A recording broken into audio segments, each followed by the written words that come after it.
Okay, अस्सलाम वालेकुम dear students. ये पेपर हमारे सामने है, कैम्ब्रिज ओ लेवल जीसीई पेपर 2 अक्टूबर नवंबर वेरिएंट 1 2020।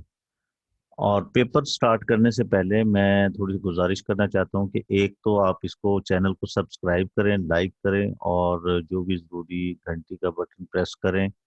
और ये पेपर मैं कंप्लीट सॉल्व करूंगा, आपको एक ही वीडियो में कंप्लीट पेपर मिलेगा। लेकिन फॉर एग्जांपल आपको कंप्लीट पेपर जो है वो थोड़ा सा बॉदरिंग फील होती है तो आप इसे स्टेप्स में भी देख सकते हैं। लेकिन मेरी एडवाइस आपको ये है कि इस पेपर को सॉल्व करने से पहले, अंडरस्टैंडिंग करने से पहले आपके पास हार्ड कॉपी होनी चाहिए। इंस्ट्रक्शन के अकॉर्डिंग आप भी पेपर पे सॉल्व करें और जितने क्वेश्चंस कर सकते हैं एक ही सिटिंग में वो लाजमी करें। और फिर उसके बाद कुछ टाइम के बाद फिर दोबारा वहीं से आगे स्टार्ट कर लें। इस तरह से कंप्लीट पेपर करने की कोशिश करें। देखें, आपको कैम्ब्रिज का पेपर सॉल्व करने के लिए ये याद रखें कि आपको वन सिट में पेपर सॉल्व करने की प्रैक्टिस करनी है। कैम्ब्रिज में ऐसा नहीं होता कि भी आप जो है वो कुछ क्वेश्चंस करें और फिर रेस्ट कर लें और फिर शुरू हो जाएं। वन सिट में पेपर सॉल्व करने की प्रैक्टिस आपको डेवलप करनी पड़ेगी।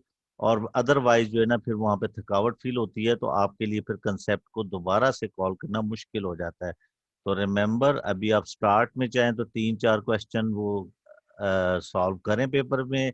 लेकिन आहिस्ता आहिस्ता फिर आपने वन सिट में एक ही गो में आपको पूरा पेपर सॉल्व करने की प्रैक्टिस करनी है। तो अब हम इसको सॉल्व करते हैं। Question 1, here is some information about a holiday. 7 night holiday, $340 per person. On 15th February, Naseem books his this holiday for two people. Calculate the total cost of this his holiday. देखिए, दो तरीके से आप questions कर सकते हैं कि cost of to persons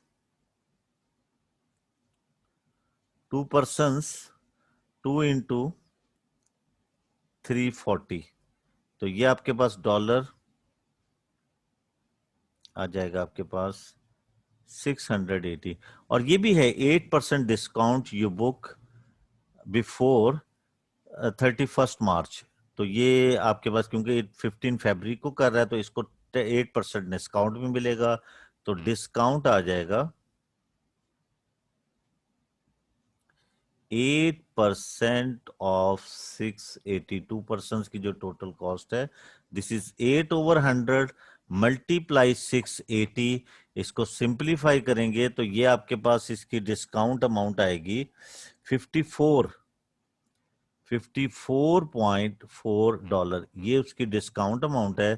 तो total cost for the 7 days holiday, total cost उसकी बनती है 680 minus 54.4, this will give us $625.6। ये इसका आंसर बनता है। ऐसे भी कर सकते हैं आप, अगर चाहें तो इसको ये भी कर सकते हैं कि first find the 8% of 340। 8% of 340 आप फाइंड करते हैं तो वो डॉलर आपके पास बनेंगे 27.2। 27.2 इसका डॉलर बनता है। इसको आप सब्ट्रैक्ट कर दें तो आपके पास जो कॉस्ट ऑफ वन मैन या वन पर्सन, इसमें से 340 में से इसको माइनस करें 27.2। तो ये आपके पास सिंपली आ जाएगा $312.8। ये अब आफ्टर द डिस्काउंट देकर अब 312.8 1% की है। तो दो लोगों की तो total cost for 2 person for the 7 days 7 nights holiday को टोटल कॉस्ट फॉर, आप किसी तरह की स्टेटमेंट बना से फॉर 7 नाइट हॉलीडे। तो वो आपके पास हो जाएगा 2 मल्टीप्लाई 312.6, दिस बिकम 625.8 तो दोनों तरह से आप इस क्वेश्चन को सॉल्व कर सकते हैं। अब next part of this question. तो ये आपके पास Naseem hires a car for his holiday. एक कार हायर कर रहा है हॉलीडे के लिए, total cost is 241.50। This cost include 15% tax. 15% tax. Calculate the cost of hiring the car in excluding tax. देखिए 15% टैक्स के साथ ये है कि कॉस्ट एक्चुअली कुछ और है, वो अगर 100 है तो ये 115 के इक्वलेंट है। तो वेरी सिंपल, 115 इक्वलेंट टू 241.50। तो 100 फिर किसके इक्वलेंट होगा, क्योंकि 100 एक्चुअल कॉस्ट है। तो this is very simple, you can write it as by cross multiplication. हम रेशियो मेथड से इसे करेंगे। ये आपके पास 50 डिवाइडेड बाय 115, इसको डिवाइड कर लेंगे तो आपके पास सिंपली आंसर आएगा $210। ये इसकी hiring of the car excluding tax है आपके पास। Okay, next part.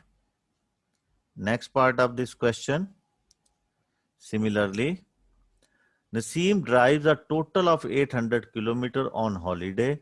He used a total of 29.6 liter of fuel. वो इतने फ्यूल जो है वो अपने वो यूज कर रहा है। Yes, Naseem drives a total of 800 kilometer on holiday. He uses a total of 29.6 liter of fuel. Calculate the average rate of fuel used in liters per 100 kilometre. इसे भी हम रेशियो मेथड से कर लेंगे। तो देखें, रेशियो मेथड करते हुए आपको फाइंड करना है एवरेज रेट ऑफ फ्यूल। आपको लीटर फाइंड करने हैं। जो चीज फाइंड करना उसको हम राइट साइड पे रखते हैं रेशियो मेथड में। For 800 kilometre he need 29.6 liters of petrol, or for the 100 kilometer of in 100 kilometer of distance, so the liter required X. So this can be written as by ratio method 100 into 29.6 divided by 800. तो how many litres can be use, तो ये आपके पास आ जाएगा। इसको simplify करेंगे आप तो ये आपके पास simply 3.7 litres of petrol will be required for the 100 kilometre. Next step, now next. Okay, D part of this question, Naseem changes $450 to euro for his holiday. Exchange rate between dollars and euro is $1 is 0.82 euro. On holiday, he spends 297 euro. So now Naseem changes the remaining money back to the dollar when he returned home. The exchange rate is 1.0. $1 is 0.80. Work out how many dollar he received now. So very simple. First change the dollar into euro. $450 become with the rate 0.82 multiply 450 euro. This is, ये आपके पास होगा। इसको multiply करेंगे, this will give us total euro आपके पास आ जाएंगे 369। तो now after spending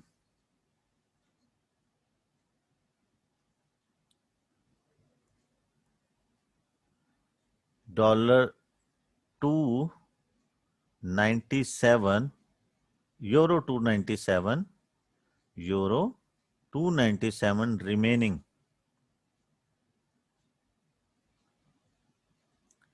remaining amount is 369 minus 297. This will give us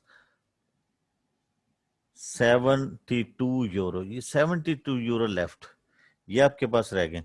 तो now change this remaining euro into dollar. Now 72 euro in dollar. तो very simple, rate of the reverse exchange rate of returning जो है वो $1 0.80 है। तो very simple, ये आप इस सेम टाइप के क्वेश्चन आप कर सकते हैं इस तरह से 20। तो ये आपके पास इसकी वैल्यूज बन जाएगी। 80, तो दिस विल गिव अस $90। तो ये आपके पास $90 उसको वापस रिटर्न होंगे, वो अपने जो रिसीव करेगा। Okay, next.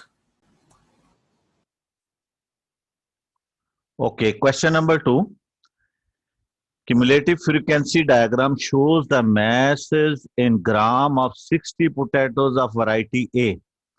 देखें, कुछ क्वेश्चंस में टेबल गिवन होता है, हम क्यूमुलेटिव फ्रीक्वेंसी बनाते हैं, उसके अकॉर्डिंग कर्व ड्रॉ करते हैं। इस क्वेश्चन में ऑलरेडी कर्व ड्रॉ है एक टेबल के अकॉर्डिंग। हमें ये आंसर इसको जो है वो देने हैं क्यूमुलेटिव फ्रीक्वेंसी में। Use the diagram to estimate. Carefully देखें कि आपकी डायग्राम ये अप टू 60 डाटा तक जो है वो ड्रॉ है। तो स्टूडेंट मिस्टेक करते हैं कि वो इसको 70 को ही टोटल वर्टिकल साइड पे डाटा को वो कंसीडर कर लेते हैं। तो ये केयरफुली कि आपकी कर्व जो है वो सिर्फ 60 तक ड्रॉ है। तो now use the diagram to estimate median. Median is the middle. तो आपके पास 60 का मीडियन या 50%, 50% of 60 reach to the value on horizontal. तो यहां से आप इसके सामने वैल्यू लेंगे, ये आपके पास आती है 30 के सामने, और यहां से हॉरिजेंटल वैल्यू पिक करेंगे। दिस इज 82, 84, 86 और 88, 188 median of this data. Now inter quartile range, inter quartile range आपके पास Q3 माइनस Q1 होता है। Q3 आपके पास 3/4 ऑफ 60 और 75%। तो 75% आपके पास 60 का बनेगा 30, 45। तो 45 ऑलमोस्ट ये आपके पास दिस यहां पे है, और इसके अकॉर्डिंग हम इसको रीच करते हैं वैल्यूज को। तो ये आपके पास ऑलमोस्ट यहां से, केयरफुली देख लें,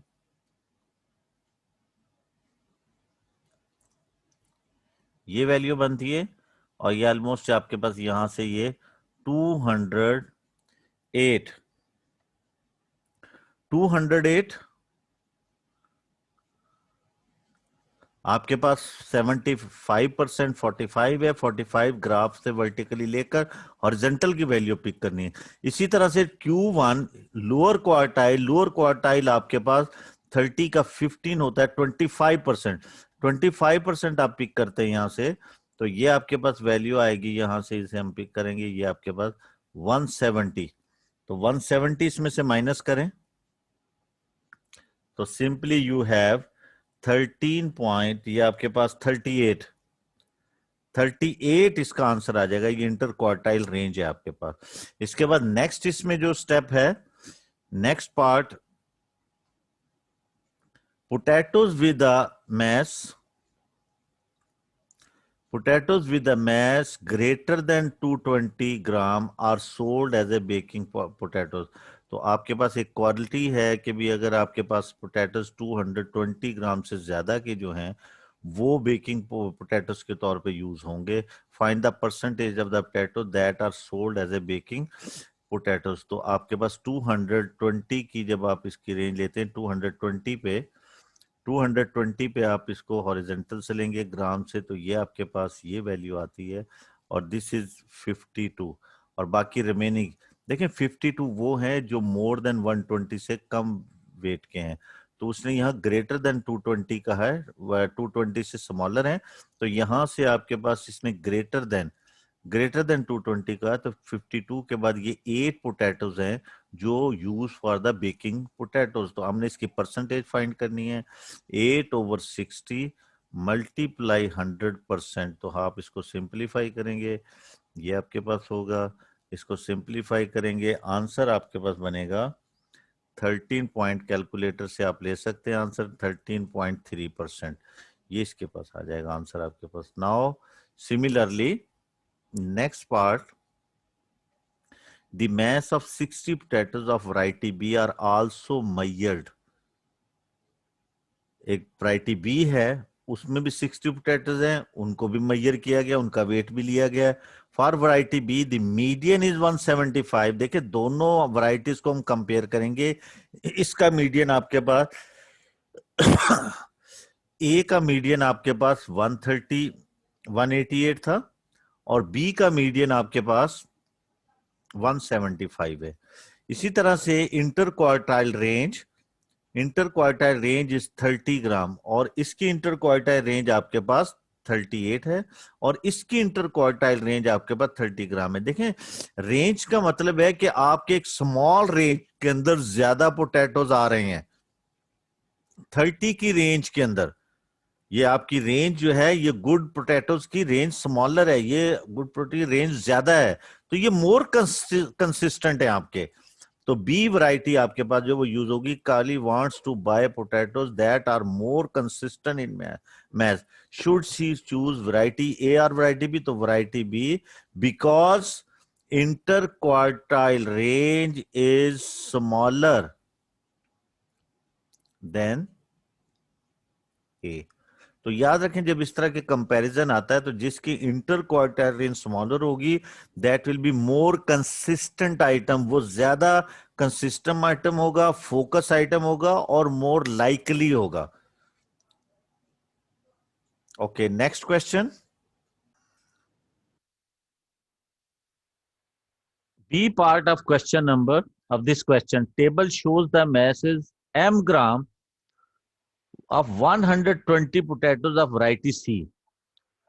Mass is 80 to 100, 100 to 120, 120 to 130, and now 130 to 140, 140 to 200. देखें, ये इंटरवल्स अनइक्वल इंटरवल्स है, but here calculate an estimate of the mean mess.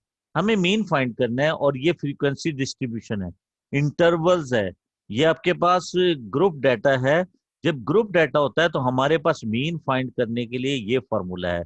ये लास्ट क्वेश्चन में भी, पेपर में भी हमने किया था, sigma F x sigma F. याद रखें ये फार्मूला, ये जब भी टेबल गिवन होता है, इंटरवल्स गिवन होते हैं, तो ये फार्मूला यूज होता है। इसमें एफ आपके पास ये फ्रीक्वेंसी है, और एक्स जिसका आपने प्रोडक्ट लेना है एफ के साथ, वो हर इंटरवल की मिड वैल्यू को हम कहते हैं।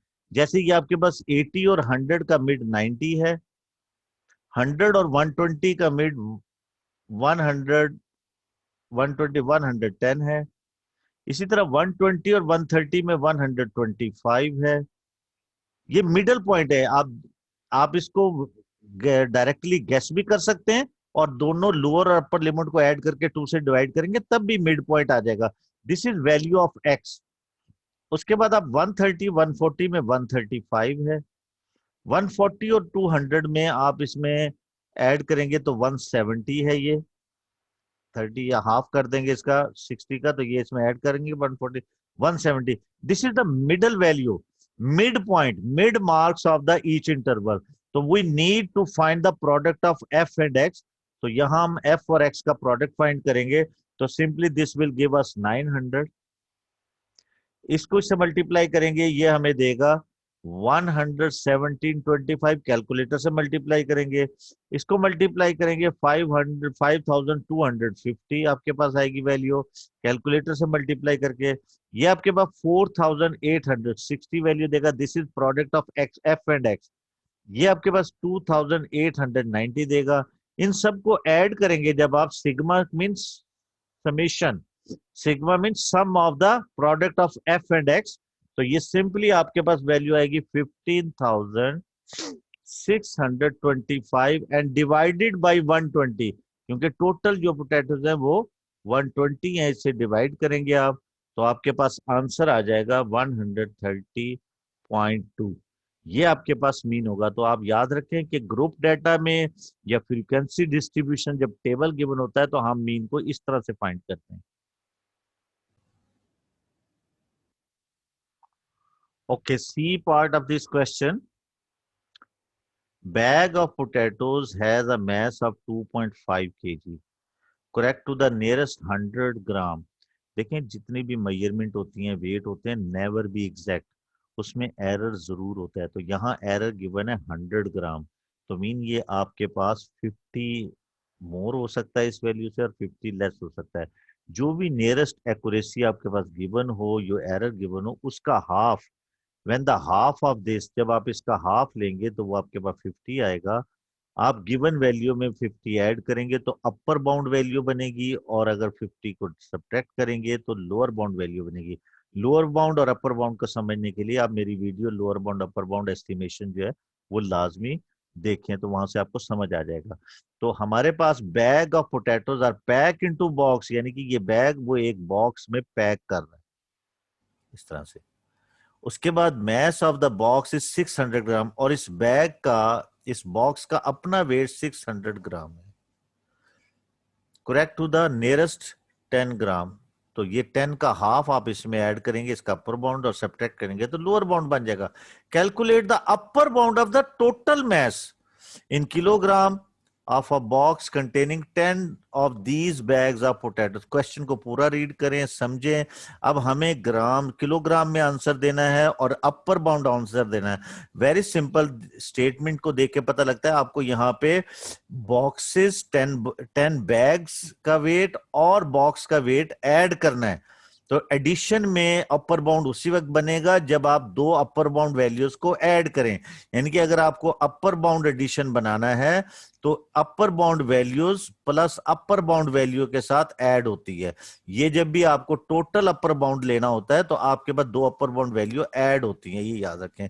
अब इसका मतलब है कि हमारे पास जो बैग है, वन बैग आपके पास है 2.5 kg, इसको आप 1000 से मल्टीप्लाई करेंगे 2500 ग्राम, ये आ जाएगा। तो इसका अपर बाउंड आपने बनाना है तो इसमें हम 50 ऐड कर देंगे, 2500 प्लस 50, क्योंकि नियरेस्ट 100 है तो 2550 ग्राम आपके पास एक बॉक्स का, एक बैग का वेट आ गया। तो now upper bound of 10 bags, 10 bags का अपर बाउंड क्या बनेगा?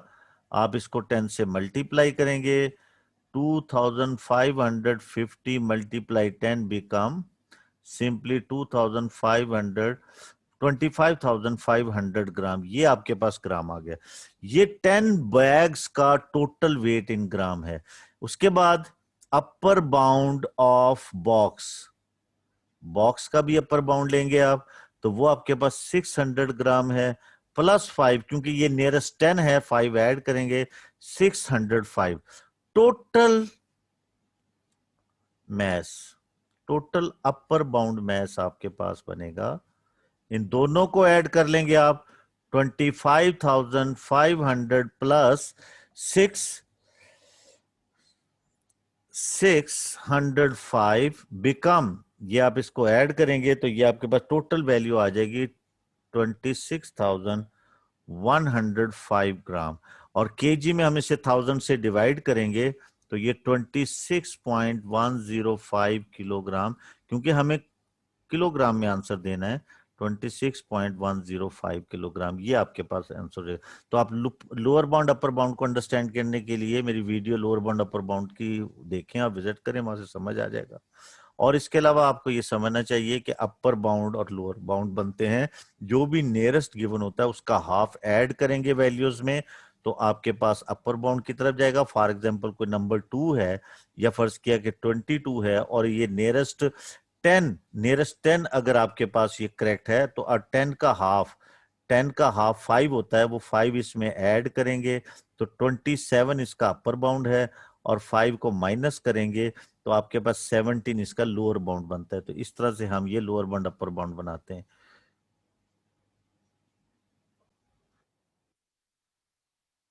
Question number 3, in triangle PQR, PR 7.5, QR 6 centimeter, using a ruler and compasses only, construct triangle PQR। देखें यहाँ पे स्पेशली मेंशन है, रूलर आपका स्केल, कंपस आपका जो है वो कंपस आपने यूज करना है, जो हैंड्स वाली जो कंपस होती है उसको हम कहते हैं, जिसमें पेंसिल आप रख के और उसको रोटेट करते हैं, वो कंपस है, उससे हमने बनाना है। तो अगर आप ये स्केल से बनाएंगे या रफली बनाएंगे तो नंबर आपको नहीं मिलेंगे, ये ख्याल रखें। तो very simple, P R, R is anywhere above the line आप बनाएंगे, P Q has been drawn on the, already P Q draw कर दिया। तो सिंपल, आप अपने कंपस को आप स्केल के ऊपर कंपस को 0 से लेकर 7.5 तक, वो जो कंपस है इसको ओपन करेंगे। ये मैं सिर्फ जस्ट आपको गैस दे सकता हूँ।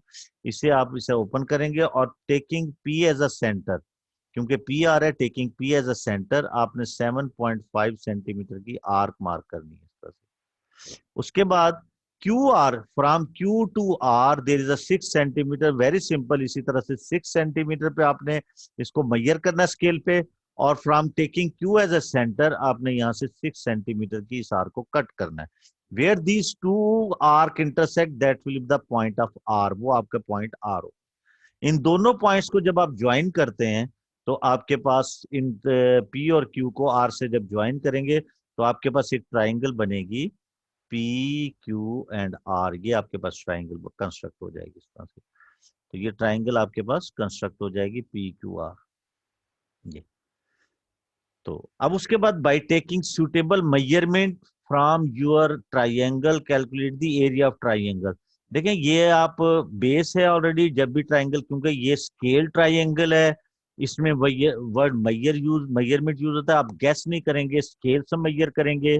और हमें एरिया फाइंड करने के लिए फॉर्मूला होता है हमारे पास, हाफ बेस इनटू हाइट। यहाँ जस्ट मैं आपको एक आइडिया दे रहा हूँ, फाइंड आपने खुद करना है। पी क्यू की वैल्यू आपने, पी क्यू की लेंथ फाइंड करनी है, that will be equal to, वो आपके पास यहां से हम इसे बैक करते हैं, ये आपके पास आ जाएगा। ये मैं यहां ऊपर लिखता हूं इसे, कि ये एरिया जो है आपके पास हाफ बेस इनटू हाइट, ये आपके पास होगा हाफ बेस। आपने ये पी क्यू मैयर करना है, पी क्यू, और हाइट आपने यहां से आर से परपेंडिकुलर हाइट, जो परपेंडिकुलर हाइट करनी है वो मैयर करनी है। ये 7.5 या 6 नहीं लेना आपने। तो जो परपेंडिकुलर मेजरमेंट बनती है, जो बिल्कुल स्केल से 90 के साथ यहाँ पे 90 एंगल बनाएगा, दैट विल बी हाइट। वो आपने हाइट लेनी है। For example this point is P Q R S है आपके पास, तो आर एस आपके पास जो आ जाएगा, इसको सिंप्लीफाई करेंगे तो आपके पास एरिया की वैल्यू आ जाएगी।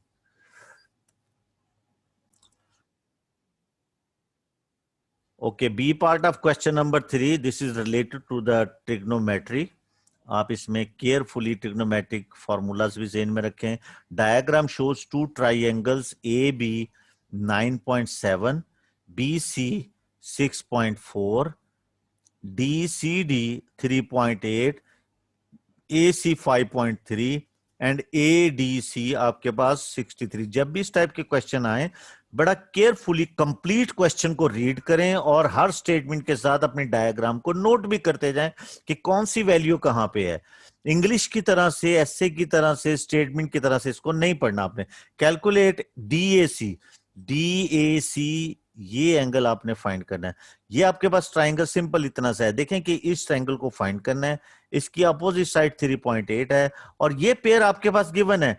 तो बाय साइन रूल, यहां पे साइन रूल अप्लाई होगा, क्योंकि साइन रूल में आपके पास एंगल की फेसिंग साइड आपके पास गिवन है। तो ये आपके पास साइन ए या डी ए सी भी कह सकते हैं, और डिवाइडेड बाय दिस। और ये आपके पास यहां से आपके पास ये साइन 63 डिवाइडेड बाय 5.3। देखिए साइन रूल ये होता है आपके पास, साइन ए फॉर्मूला है पूरा आपके पास, A sine B over B उसकी साइड लेंथ, उसके बाद साइन सी, ये capital A B C angle हैं और small a B c opposite sides हैं। इनमें से any two ratios will be use to solve the angle और साइड। तो by cross multiplication this can be written as A 3.8 sine 63 divided by 5.3। अब यहां से सिर्फ और सिर्फ कैलकुलेटर का कमाल है कि उसने आपको यह आंसर देना है, दिस इज 39.7 डिग्री। तो ये बाय साइन रूल आप इस तरह से फाइंड कर सकते हैं इसे। Next part, calculate A B C. Next part है आपके पास A B C. A B C ये एंगल फाइंड करना है। देखें इस ट्राइंगल के अंदर ये all three sides are given. Cosine rule हमें कब अप्लाई होता है, जब आपके पास all three side will be given और एंगल फाइंड करना हो आपने, तो यहां हम कोसाइन रूल यूज करेंगे। क्योंकि ये एंगल, ये आपके पास बी के अपोजिट ये साइड बी है, ए के opposite this side is a small a, और सी के अपोजिट ये साइड स्मॉल सी होगा। तो इसके अकॉर्डिंग हमें एंगल फाइंड करना है। दो तरीके हैं, या तो डायरेक्टली आप एंगल का फॉर्मूला लगा लें, या फिर कोसाइन रूल का ही फॉर्मूला डायरेक्ट लिखें। तो हम cos cos B angle find करना है। जो एंगल फाइंड करना होता है, इनकी जो एडजेसेंट साइड्स हैं, इनके स्क्वायर्स आएंगे, A square plus C square, minus opposite side minus के बाद आती है ये एंगल फाइंडिंग करने लिए, और जिनके स्क्वायर्स हैं ये प्लस में, इन्हीं को 2ac यहां पे लिखते हैं। क्योंकि हमारे पास, अगर आपके पास यहां पे ए स्क्वायर है, एक्चुअली कोसाइन रूल का फॉर्मूला ये होता है B square plus C square minus 2bc cos of A. अगर यहां ए होगा तो कॉज ए होगा, यहां बी होगा तो कॉज बी होगा, यहां स्मॉल सी होगा तो यहां कैपिटल सी होगा। इसी को हम सब्जेक्ट ऑफ एंगल कर लेते हैं, नथिंग, और कुछ फर्क नहीं है। एक्चुअली यही है, आप डायरेक्ट भी इसमें वैल्यू पुट कर सकते हैं और फिर उसके बाद एंगल का सब्जेक्ट कर लें, एंगल को अलहदा कर लें और बाकी को डिवाइड कर दें। तो very simple, putting the value of this to find the angle B. Value of A is 6.4 square, value of C is 9.7 square, value of A is 5.3 square, divided by 2 into 6.4 and 9.7। अब आपके पास angle B find करना है आपने, cause inverse, और इसकी जो value आती है वो आप यहां लिखेंगे, और उसके बाद ये आपके पास आता है, इसकी वैल्यू जब आप सिंप्लीफाई करते हैं कैलकुलेटर से 0.86, और इसको जब कॉज इनवर्स लेते हैं तो आपके पास एंगल आ जाता है 30.52 डिग्री। ये आपके पास इसका एंगल बी आ जाएगा।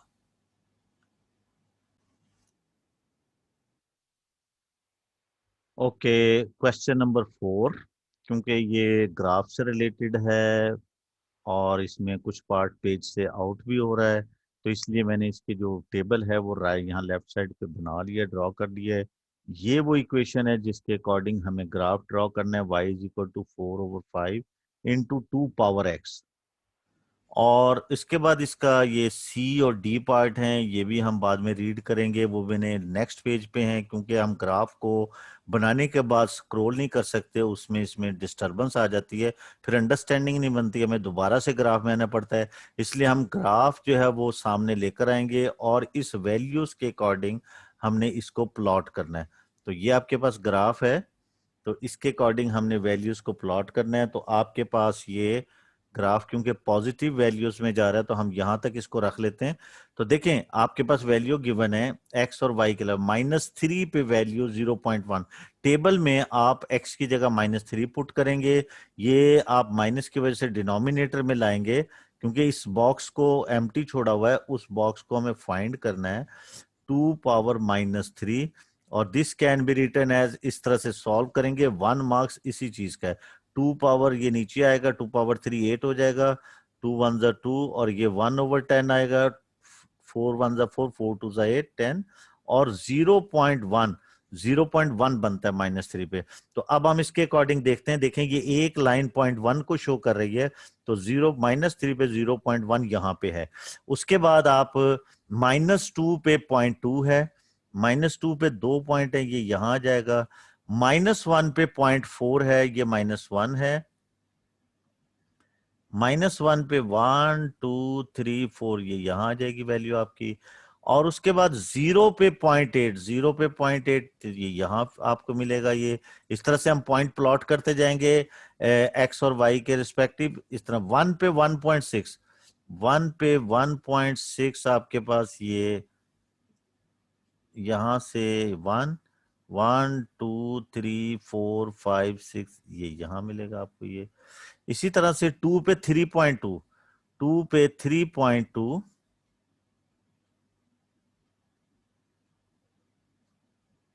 यस, 2 पे 3.21, दिस ये यहां आ जाएगी वैल्यू आपकी ये 2 पे 3.2, एंड 3 पे 3 एट 3 6.4, 6.4 दिस इज 0.6 1 2 3 4 यार। अब हम इसको ग्राफ ड्रॉ करेंगे, बड़ा ओपन एंड फ्री एंड आपने ग्राफ ड्रॉ करना है, स्केल यूज नहीं करना, बिल्कुल इस तरह से स्मूथ होना चाहिए, और ये इसके अकॉर्डिंग ग्राफ जाएगा यहाँ से,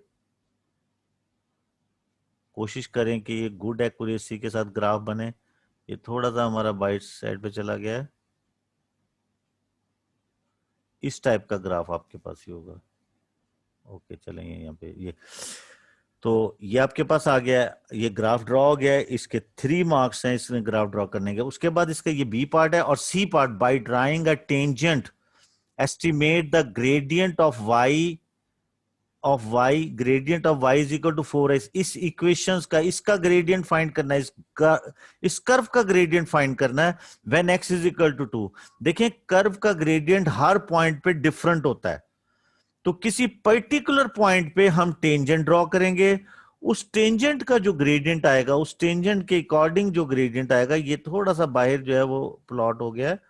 टेंजेंट के जो ग्रेडियंट आएगा आपके पास, ये यहां हम टेंजेंट ड्रॉ करेंगे इसका at x is equal to 2 पे। यहां से जो इसकी लाइन ये बनेगा आपके पास, ये इस तरह से, ये आप बिल्कुल स्केल रख के इसके ड्रॉ करेंगे, और ये इनसाइड नहीं होना चाहिए। अब ये हमारा ग्राफ जो है वो इनसाइड चला गया। Okay, at x is equal to 2 इस ग्राफ पे हम टेंजेंट ड्रॉ करेंगे, स्केल से ड्रॉ करेंगे। स्केल से ड्रॉ करते हुए ख्याल रखना है कि मिनिमम ओवरलैपिंग हो। टेंजेंट का मतलब है just touch the graph, graph को सिर्फ टच करे। आपके पास मिनिमम ओवरलैपिंग होनी चाहिए। मिनिमम ओवरलैपिंग, आप बिल्कुल, अगर ओवरलैपिंग हो तो पॉइंट के दोनों साइड पे इक्वली ओवरलैपिंग होनी चाहिए फिर इसकी। तो इस तरह से आप इसकी ये लाइन ड्रॉ करेंगे इसके ऊपर, और ये आपके पास जहां से क्रॉस करेगा, अब एक तो पॉइंट हम ये ले लेंगे, ये टेंजेंट है। अब इसको ड्रॉ करने के लिए हमें दो, क्योंकि ये लाइन है, इस लाइन का ग्रेडियंट फाइंड करने के लिए हमें 2 पॉइंट की जरूरत है। एक तो हम 2 और 3.2 लेंगे, दूसरा पॉइंट हम कोशिश करेंगे इस टेंजेंट से ड्रॉ करेंगे। जो इस टेंजेंट का ग्रेडियंट होगा वो इस पॉइंट पे इस कर्व का भी ग्रेडियंट होगा। तो दूसरा पॉइंट हम यहां से ये उठाएंगे जो एक्स एक्सिस से है, ताकि हमारा जो है वो गुड एक्यूरेसी है। तो यहां से हम ये पॉइंट ले लेते हैं, फॉर एग्जांपल 0.3 है, या ये थोड़ा सा टेढ़ा हो गया है, तो यहां से हम ये 0.4 भी ले सकते हैं, इसके ये 0.4। तो आपके पास 0.4 और 0 ये आपके पास आ गया। अब इसके लिए हम जब ग्रेडियंट फाइंड करते हैं 0 - 3.2 एंड 0.4 - 2, तो इसको सिंप्लीफाई करेंगे तो ये आपके पास आंसर इसका दिक्स, और ये आपके पास इसका आंसर आ जाएगा आपके पास। यहां से इसको माइनस करेंगे तो ऑलमोस्ट जो है वो आपके पास इसका आंसर आएगा। ओके, तो ये वैल्यू बनेगी आपके -3.2 और -1.6, तो ग्रेडियंट आपके पास 2 आ रहा है। और ये आप देखेंगे, क्योंकि ये जरूरी नहीं कि 2 आंसर हो सबका, डिफरेंट स्टूडेंट के डिफरेंट आंसर हो सकते हैं, क्योंकि इस आंसर में रेंज होती है, लेकिन बहुत ज्यादा फर्क नहीं होना चाहिए। जैसे इस क्वेश्चंस के अकॉर्डिंग मार्किंग स्कीम में जो रेंज गिवन है वो मैं आपको बता देता हूँ। वो रेंज है 1.8 टू 2.4 रेंज के अंदर आपका आंसर होना चाहिए।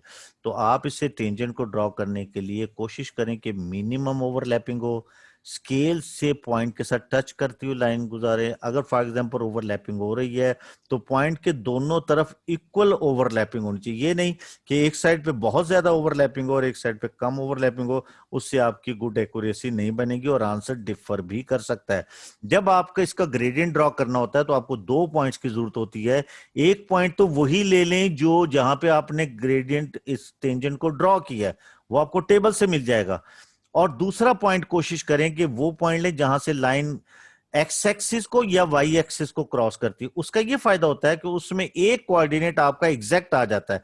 अगर आप एक्स एक्सिस पे लेंगे तो वाई कोऑर्डिनेट जरूर हो जाएगा, और अगर वाई कोऑर्डिनेट पे लेंगे, फॉर एग्जांपल ऐसे लाइन है इसकी टेंजेंट की डाउनवर्ड राइट टाइप के, तो वाई एक्सिस पे फिर एक्स कोऑर्डिनेट 0 होता है, तो ये आपकी गुड एक्यूरेसी आ जाती है, क्योंकि ये कोऑर्डिनेट आपका एग्जैक्ट हो जाता है। तो मिनिमम एरर आपका जो फिर अकर होगा। तो नाउ डी पार्ट देखें, use your graph to estimate the solution of the equation. इसका सॉल्यूशन निकालना है। देखें ये आपका 4 × 2 x = 5। हमने इसको by using the graph, graph को यूज करना है। हम कोशिश ये करेंगे ये जो इक्वेशन है ये हमारे ग्राफ की इक्वेशन बन जाए। ग्राफ की इक्वेशन बनाने के लिए ये आपके पास है 4/5, हम दोनों तरफ 5 से डिवाइड कर देते हैं, दिस इज इक्वल टू 5। तो ये आपके पास ये तो 4/5 × 2 x, दिस इज y, और ये आपके पास 1 हो जाएगा। इसका मतलब है अगर हम y1 जो है वो लाइन क्रॉस यहां से क्रॉस करें ग्राफ को, तो जहां से ये ग्राफ को क्रॉस करेगा that will be the solution of this equation. तो आपके पास इस इक्वेशन का सॉल्यूशन होगा जो आपको गिवन है। तो यहां से हम इस जहां से ये ग्राफ को इंटरसेक्ट करेगी उसके नीचे बिल्कुल ये वैल्यू आप ले लेंगे, दिस इज 0.3। तो ये 0.3 x इज इक्वल टू 0.3 आपका आंसर होगा। तो ये इस तरह से आप ये ग्राफ का क्वेश्चन सॉल्व करेंगे इंशाल्लाह। और ये सारे ऑलमोस्ट क्वेश्चन इसी तरह के होते हैं। इसका खास स्पेशली लास्ट 2-3 पार्ट्स जो है वो एनालिटिकल सॉल्विंग होती है, जैसे हमने ये इक्वेशन सॉल्व की है।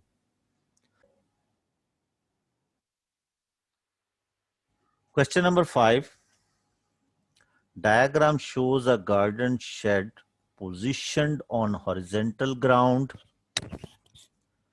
It is in the shape of prism with trapezium ABCD as its cross section.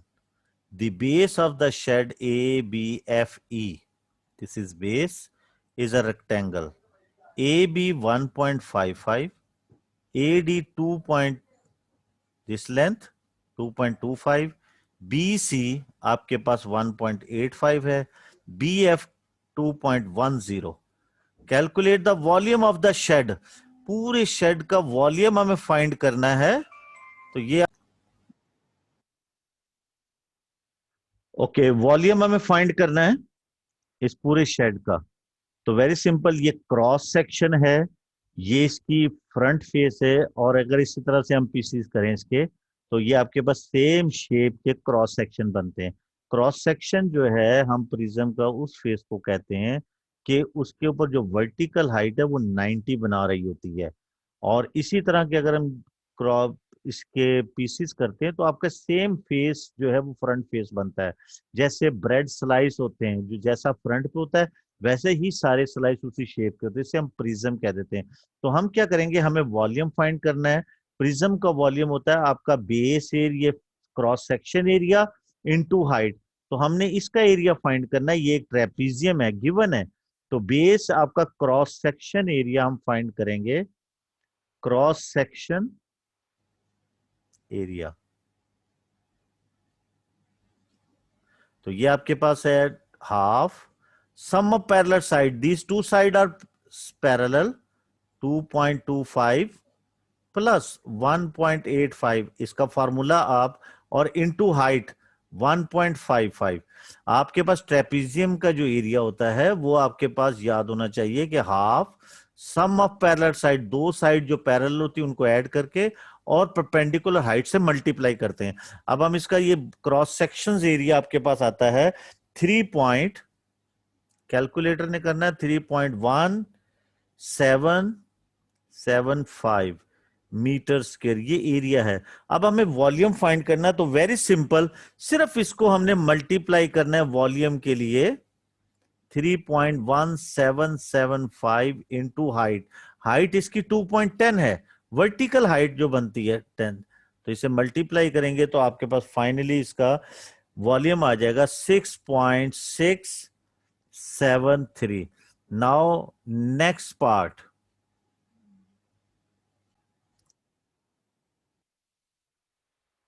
Okay, next part B part solve करने के लिए, क्योंकि हमें ये पेज स्क्रॉल करना पड़ता है तो फिर ये डायग्राम सामने नहीं होगी और डायग्राम से रिलेटेड है, तो मैंने ये पार्ट यहाँ पे लिख दिया है कि रूफ ऑफ द शेड, ये जो रूफ है CGHD is painted, 1 litre of paint covers 2 square metre, 1 litre 2 square metres को कवर करता है। Calculate the amount of paint use, तो इस पूरी रूफ को पेंट करने के लिए कितने पेंट की जरूरत होगी। तो वेरी सिंपल, ये देखेंगे थोड़ा सा टिल्टेड शेप है और रेक्टेंगल शेप है, हमें इसकी साइड्स फाइंड करनी है। हमें DC CG ये दो साइड्स फाइंड करनी है, एनी टू साइड, फिर हम उसे मल्टीप्लाई करेंगे तो हमारे पास रूफ का एरिया आ जाएगा। तो वेरी सिंपल, ये साइड तो बिल्कुल इसके ऑपोजिट है ऊपर, तो ये तो 2.10 है, लेकिन हमारे पास DC नहीं है। तो DC फाइंड करने के लिए करते हैं कि हम देखें कि बिल्कुल इसके पैरेलल, क्योंकि ये बिल्कुल ट्रेपेजियम शेप है, हम इसके पैरेलल यहाँ पे लाइन ड्रॉ करेंगे। तो ये आपके पास 2.25 यहां तक जो है 1.85 है, इसमें से माइनस करेंगे तो आपके, for example take this point is x, तो आपके पास ये एक्स डी की लेंथ बनती है 2.25 माइनस 1.85। आप इसे माइनस करेंगे तो ये आपके पास वैल्यू देगा 0 पॉइंट, ये इसको माइनस करेंगे तो ये आपके पास वैल्यू आ जाएगी 25 और ये 0.45, ये वैल्यू आपके पास आ जाएगी इसकी। 85 को माइनस करेंगे तो ये 0.45, तो 0.45 इसकी वैल्यू आपके पास बन जाएगी। ओके, ये आपके पास 0.40 इसकी ये डिफरेंस बनती है, ये वाली डिफरेंस आपकी 0.40 है। अब आपके पास ये 1.55 है, ये 0.40 है, तो आप ये हाइपोटेनस फाइंड कर सकते हैं। तो यहां से सी डी आपके पास हो जाएगा, बाय पैथागोरस से आप इसे कर सकते हैं, 1.55 square plus 0.40 square. This is, ये आप इसको स्केयर लेकर ऐड करेंगे और स्केयर रूट से फाइंड करेंगे तो ये वैल्यू आपके पास बनेगी यहां से 1.600 समथिंग, ये आंसर बनेगा। अब उसके बाद ये वैल्यू आपके पास 1.66 कैलकुलेटर में से रहने दें, तो आप इसको मल्टीप्लाई करेंगे आपके पास, तो आपके पास जो फाइनली इसका एरिया आ जाएगा, एरिया ऑफ रूफ, तो ये 1.6 मल्टीप्लाई 2.10, इसे मल्टीप्लाई करेंगे, मैं कैलकुलेटर से इसे मल्टीप्लाई कर लेता हूं, तो ये आपके पास 1.6 मल्टीप्लाई 2.1, तो ये आपके पास बनता है 3.36। एंड ये आपके पास total area of the square है 2 litres, according to the question 2 square metre paint. तो 1 litre of the paint, 1 litre of the paint covers 2 square metre. तो वेरी सिंपल, पेंट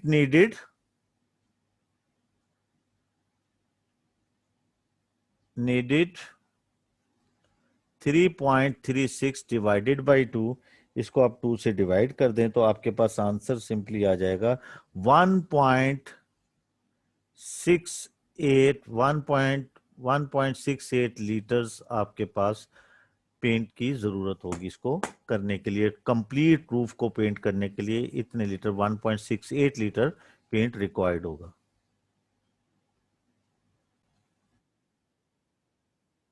सिंपल, इस क्वेश्चन में हमने स्टेटमेंट को केयरफुली रीड किया है, उसके बाद हमें, क्योंकि ये रूफ को पेंट करना है, हम इसका एरिया रिक्वायर्ड था, और 1 लीटर 2 स्क्वायर मीटर को पेंट करता है, तो हमें टोटल एरिया को 2 से डिवाइड करेंगे तो आपके पास टोटल पेंट जो है वो रिक्वायर्ड आ जाएगा। तो ये आपके पास यहाँ से, क्योंकि इसकी साइड डायमेंशन नहीं गिवन 2.10, तो ये डायरेक्टली ऊपर होगा, लेकिन यहां से हमने इसकी ये हाइपोटेनस सी डी फाइंड करने के लिए इसके पैरेलल ये लाइन एक्स ली है, 1.85 को 2.25 से माइनस किया, 0.40 इसकी ये रिमेनिंग लेंथ आ गई है, और बाय यूजिंग द पैथागोरस आपने ये सी डी की लेंथ फाइंड करेंगे, इन दोनों डायमेंशंस को मल्टीप्लाई करेंगे तो रूफ का एरिया आ जाएगा, रूफ को एरिया को 2 से डिवाइड करेंगे तो पेंट रिक्वायर्ड जो है अमाउंट आपके पास आ जाएगी, क्वांटिटी जो रिक्वायर्ड है वो आपके पास बन जाएगी। C part of this question, calculate the angle of elevation of D from F. D यहाँ है, F यहाँ बेस में है, इसे angle of elevation from F, तो हमें ये angle of elevation from F, ये एंगल फाइंड करना है जो इसकी बेस लाइन के साथ मिल रहा है। तो हमारे पास ये एक ट्राइंगल बन जाता है, right angle, angle of elevation depression right angle triangle में यूज होते हैं, तो आपके पास सिंपल ये इस टाइप की ट्राइंगल बन जाती है, ये आपके पास इस टाइप की ट्राइंगल बनेगा कि ये यहां से डी ए और ये एफ इस तरह से है, और ये एंगल ऑफ एलिवेशन यहां से ये बनेगा, तो ये एंगल ऑफ एलिवेशन है एक्स, ये हमें फाइंड करना है। हमारे पास ये लेंथ तो 2.25 है, लेकिन ये बेस लेंथ नहीं है, तो हम क्या करेंगे, इस डायग्राम के अंदर 1.55 और 2 पॉइंट, क्योंकि ये रेक्टेंगल शेप है बेसिस का, तो हम इसका ये डायगोनल हाइपोटेनस फाइंड कर लेंगे, वो हमारे पास इस ट्राइंगल का बेस होगा। तो यहां से ए एफ आपके पास बनेगा square root of by Pythagoras theorem से, तो ये 2.1 स्क्वायर प्लस 1.55 स्क्वायर, इनके स्क्वायर लेंगे, ऐड करेंगे, स्क्वायर रूट लेंगे, तो 2.61 ये लेंथ आ जाती है। तो आपके पास ये 2.61 है। एंगल ऑफ एलिवेशन के लिए इस एंगल के अकॉर्डिंग ये आपके पास परपेंडिकुलर है, यानी कि ऑपोजिट है, और ये एडजेसेंट है। तो tan x या tan of angle of elevation, this is 2.25 divided by 2.61। तो एंगल आपके पास बनेगा बाई द tan इनवर्स आप लगाएंगे इसके साथ, तो ये आपके पास सिंपल एंगल बनता है। वैल्यू आपके पास, इसको हम फाइंड कर लेते हैं, 40, ये कैलकुलेटर से फाइंड होगा।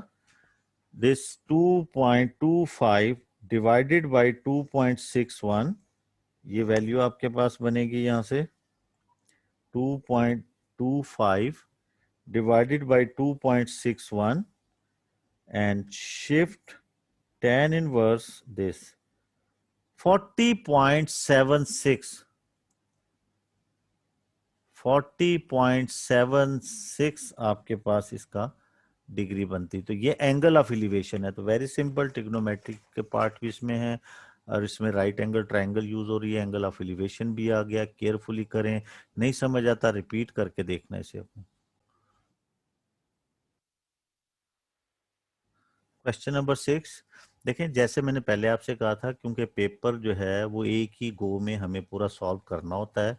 ये पेपर डेफिनेटली आपको अंडरस्टैंड करने में 2 और 3 आवर्स लग सकते हैं, या आपका अंडरस्टैंडिंग अच्छी है तो कम टाइम भी लग सकता है, लेकिन अगर आप फॉर एग्जांपल बॉदरिंग फील करते हैं तो आप 3-3 4-4 क्वेश्चन करके इसे तैयार कर सकते हैं। दोबारा आप इसे ऑफ कर लें, थोड़ा सा रेस्ट कर लें, उसके बाद दोबारा स्टार्ट कर लें। लेकिन पेपर क्योंकि एक ही गो में हमें करना होता है, लेकिन इसके साथ साथ मैं आपको एडवाइस करूंगा कि जब भी आपने प्रैक्टिस करनी है, प्रिपरेशंस करनी है, तो लास्ट में आपको पास पेपर 1 सीट में सॉल्व करना जरूरी होता है। फिर आप पार्ट वाली हैबिट जो है उसको छोड़ना पड़ेगा।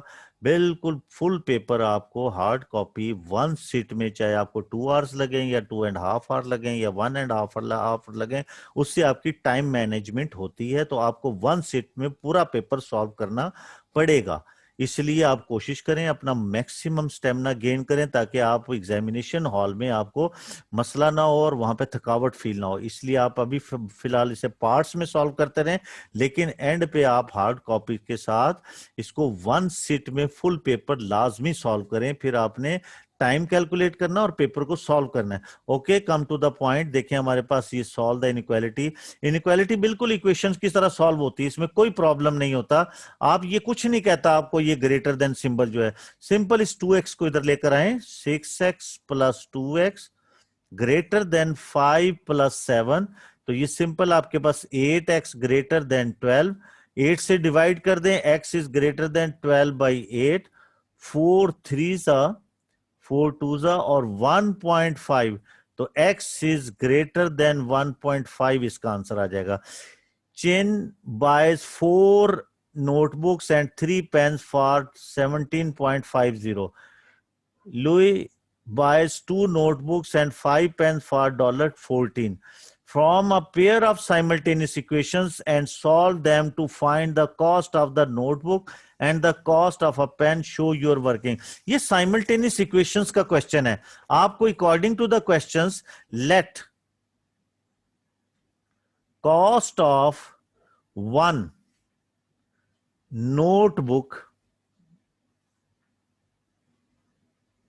be $X and cost of one pen is $Y. So then according to the question,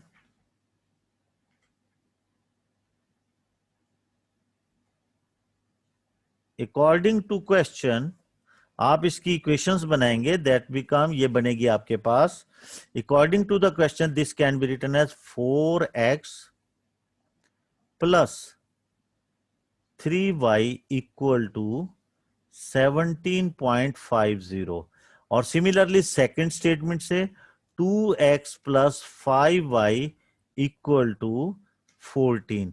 तो से दिस इक्वेशन इज 1 एंड से this equation is 2। Simultaneously solve करेंगे, चाहे आप y के कोफिशिएंट सेम कर लें, चाहे x के कोफिशिएंट सेम कर लें। यहां हम क्या करते हैं कि इस इक्वेशन 2 को 2 से मल्टीप्लाई करेंगे और फिर सब्ट्रैक्ट कर लेंगे। तो वेरी सिंपल, ये हमारे पास यहां से हम इसको, ये फर्स्ट इक्वेशन आपके पास 4x plus 3y equal to 17.50। इसको हमने 2 से मल्टीप्लाई करना है both side, 4x plus 10y and this is 28। Subtract करें क्योंकि ये कोफिशिएंट जो है सेम है, ये कैंसिल हो जाएगा। This is simply give us -3y, और यहां से हम इसे सब्ट्रैक्ट करेंगे तो ये आपके पास वैल्यू देगा सिंपल -10.5। 10.5 इसको 3 से डिवाइड करेंगे तो वैल्यू ऑफ y आपके पास आ जाएगी, वैल्यू ऑफ y आती है 1.5। ये आपके पास वैल्यू ऑफ y आ जाएगी। Value of y put in 1, equation 1 में पुट कर दें आप, बिल्कुल, क्योंकि मैं नीचे स्क्रॉल नहीं कर रहा इसको, पेज को। चले हम इसे कर लेते हैं, जगह है आपके पास। तो ये तो ये आपके पास वैल्यू ऑफ इक्वेशन 1 में पुट कर दें यहां पे, तो ये आपके पास हो जाएगा 4x प्लस 3 इंटू 1.5 17.50। सिंप्लीफाई करें, 4x, दिस बिकम 4.5 17.50। यहां से हमारे पास वैल्यू ऑफ x आएगी। Subtract from the other side, this will give अस 13। ये हमारे पास 13 आएगा, और 4 से आप इसे डिवाइड करेंगे तो ये वैल्यू आपको देगा 3.25। तो ये दो वैल्यूज आपके पास आ गई। बाय साइमल्टेनियस इक्वेशन से हम इसे सॉल्व करते हैं। C part, show that this fraction can be rearranged in this quadratic equation. Very simple, जैसे आप fractions को solve करते हैं, similarly take LCM of this। तो यहाँ से हम इसके पास LCM आएगा x plus 2 into x minus 5। ये आप LCM लेंगे तो ये क्रॉस में मल्टीप्लाई होगा, x into x minus 5 minus 3 into x plus 2 equal to 4। By cross multiplication denominator इधर मल्टीप्लाई होगा और इसे हम एक्सपेंड भी कर लेंगे। X square minus 5x minus 3x minus 6। Similarly ये इधर जाके मल्टीप्लाई होगा, ये दोनों आपस में मल्टीप्लाई होंगे, एक्स स्क्वायर माइनस 3x और माइनस 10, ये आपके पास बनेगा। तो ये आपके पास सिमिलरली इसको अब हम मल्टीप्लाई करेंगे अंदर, तो ये आपके पास X square minus 8x minus 6 equal to 4x square minus 12x minus 40। अब हमें क्योंकि इसे एक साइड को जीरो करना है तो हम ये, क्योंकि ये 4x स्क्वायर ग्रेटर है तो हम इस साइड को इधर ले जाते हैं, प्लस माइनस में चेंज होंगे, माइनस प्लस में चेंज होंगे, ये एक्स स्क्वायर इधर जाके माइनस होगा इसमें से, तो ये 3x स्क्वायर देगा आपको। ये जाके minus 8x go to the other side become +8, और इसमें से माइनस होगा तो माइनस 4x आ जाएगा। +8 और minus 12x become minus 4x। Minus 6 दूसरी साइड पे जाके आपके पास +6 हो जाएगा। This will give us only 34 minus 34 तो ये आपकी ये फॉर्म बन गई है।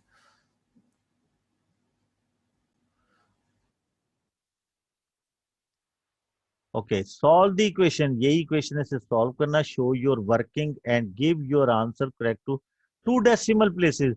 देखिए मैंने पहले भी आपको बताया हुआ है कि जब भी 2 डेसिमल प्लेसेस का जिक्र आता हो तो डेफिनेटली ये क्वाड्रेटिक फार्मूले से होगा। फैक्टराइजेशन से इसे सॉल्व करने की कोशिश ना करें, क्योंकि ये डेसिमल प्लेसेस आएगा और इसमें डेसिमल्स इन्वॉल्व होंगे। जब हम स्प्लिटिंग द मिडल टर्म करते हैं तो वहाँ इंटीजर आंसर होते हैं, वो इजीली सॉल्व हो जाते हैं। इसलिए टाइम वेस्ट करने के बजाय आप डायरेक्टली क्वाड्रेटिक फार्मूला लगाएं। Here value of a is 3, value of b is -4 and value of c is -34। तो आपके पास क्वाड्रेटिक फार्मूला ये है -b plus minus under root b square minus 4ac divided by 2a. By putting the values minus b minus 4 plus minus under root -4 square. जब भी इस तरह से माइनस की वैल्यू होती है तो आपने ब्रैकेट के साथ स्क्वायर लेना है।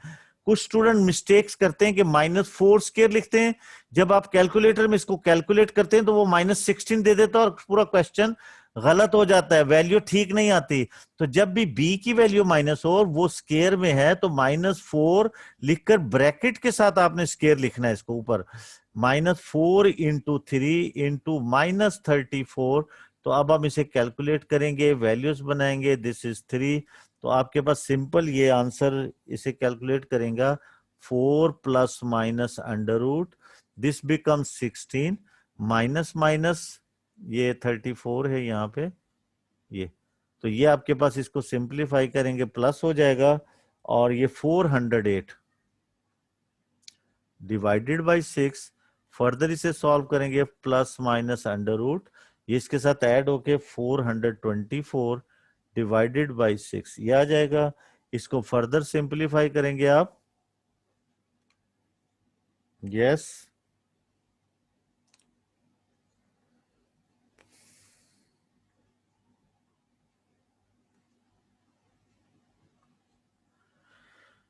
इसको आप सिंप्लीफाई करेंगे तो ये आपके पास वैल्यू बनेगी यहां से 4 plus minus under root square root of 424, this is 20.59 20.59 divided by 6।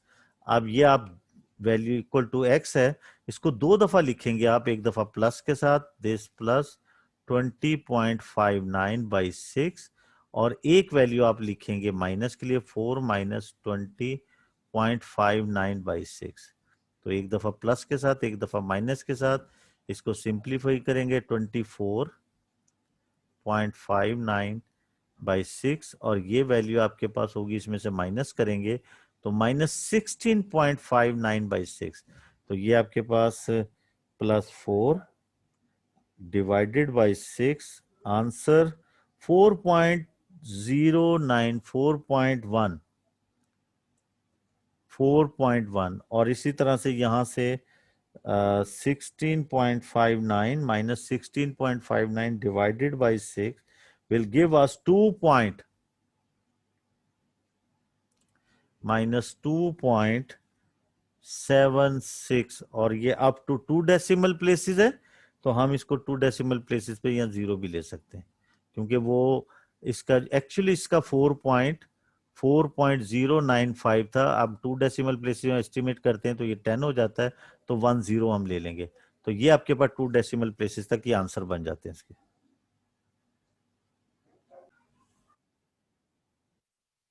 Question number 7 circle property से रिलेटेड है। A B C and D are points on the circle centre O, ये आपके पास गिवन है। और उसके बाद बी ए डी 68 है, C B O 52 है, सी डी ओ ये एंगल हमें फाइंड करना है। तो very simple, by circle property angle at the centre is twice with the same segment. देखें आपके पास ये भी बी ए डी बना हुआ है और बी ओ डी ये भी आपका इसी बी डी पे बना हुआ, तो यहां हम कह सकते हैं B O D equal to 2 of B A D, angle at the centre is twice, तो this become 2 into 68, this become 16 और 136, तो ये आपके पास 136 आ जाएगा। Angle at centre is twice, ये आपकी सर्कल प्रॉपर्टी है। उसके बाद आपके पास यहां पे ये एंगल सी, आप देखें कि ये आपके पास B C D is 180 minus 68. This can be written as 112. A B C D ये रीजन बनती है साइक्लिक, ये साइक्लिक है क्योंकि जब भी कोई सर्कल होता है उस सर्कल के अंदर कोई भी क्वाड्रिलेटरल आपका बनाओ जिसके वर्टिसेस जो है सर्कल के ऊपर हो, तो ऑपोजिट कॉर्नर सप्लीमेंट्री होते हैं, दोनों एंगल का सम 180 होता है। ये भी आपके पास सप्लीमेंट्री है, इसके बिल्कुल ऑपोजिट कॉर्नर जो है ये वर्टिसेस सर्कल के ऊपर हैं, ए और सी सप्लीमेंट्री हैं। ये 68 है तो ये 180 से माइनस करेंगे तो 112 आ जाएगा। अब आपके पास ये क्वाड्रिलेटरल है, ये आपके पास 136 है, ये 112 है। इन तीनों एंगल्स को आप ऐड करेंगे और 360 से माइनस करेंगे, तो now C D O 360 quadrilateral का टोटल एंगल 360 होता है, माइनस 112 प्लस 136 प्लस 52, इसको माइनस करेंगे 360 से तो एंगल आपके पास 60 एंगल आ जाएगा। तो ये विद रीजन मैंने ये बता दिया, ट्राई टू अंडरस्टैंड। दो प्रॉपर्टीज यूज हो रही हैं और बाकी ये quadrilateral sum of the interior angle of quadrilateral use हो रहा है।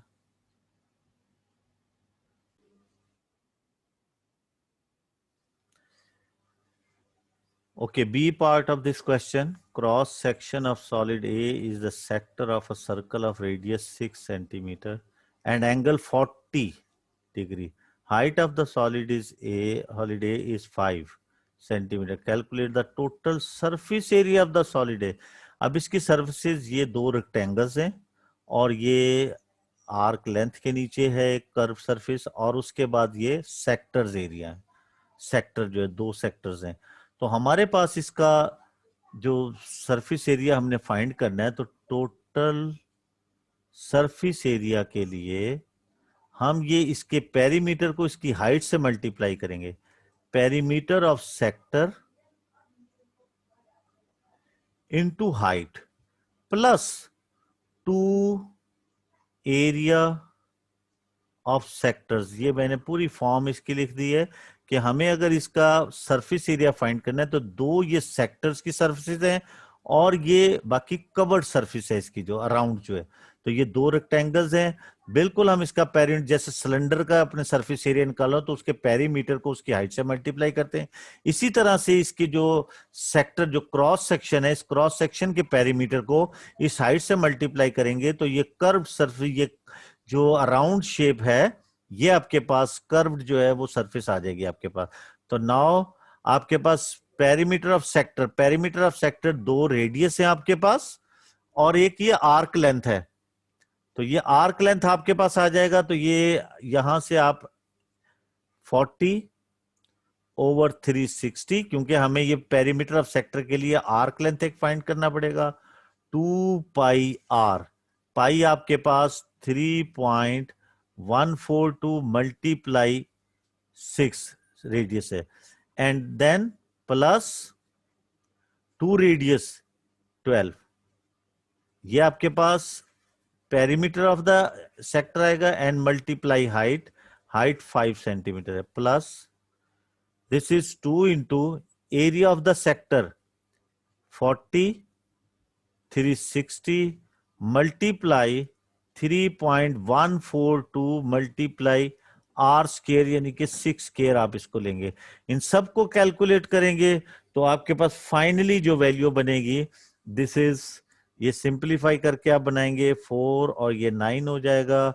यहां से आपके पास ये बनेगा 1/9 मल्टीप्लाई 6 2 12 एंड मल्टीप्लाई 3.142, ये आर्क लेंथ देगा, प्लस 12 दो रेडियस आ गया आपके पास, and now this is height multiply 5 2, इसे भी सिंप्लीफाई कर लें, दिस इज, ये कैंसिल हो जाएगा, ये 36, ये भी 36 कैंसिल हो जाएंगे आपस में, ये 4 इससे मल्टीप्लाई का 4 इंटू 3.142, इन सबको कैलकुलेटर से सॉल्व करेंगे तो फाइनली आपके पास आंसर होगा 106.1। ये आपका total surface area of the prism आपका ये आ गया, इसका जो है पूरे आपके क्रॉस सेक्शन और इसका जो पूरी जो प्रिज्म है इसका आपके पास ये टोटल सरफेस एरिया बन गया। बिल्कुल इसी तरह से आप अंडरस्टैंड करें कि आपको ये पेरीमीटर से इसकी हाइट को मल्टीप्लाई करेंगे तो ये आपके पास जो राउंड शेप है, कर्व सरफेस है, इसका एरिया आ जाएगा, और इसी तरह दो सेक्टर्स हैं उनके एरिया को इसके साथ ऐड करेंगे तो आपके पास total surface area of the solid आ जाएगा।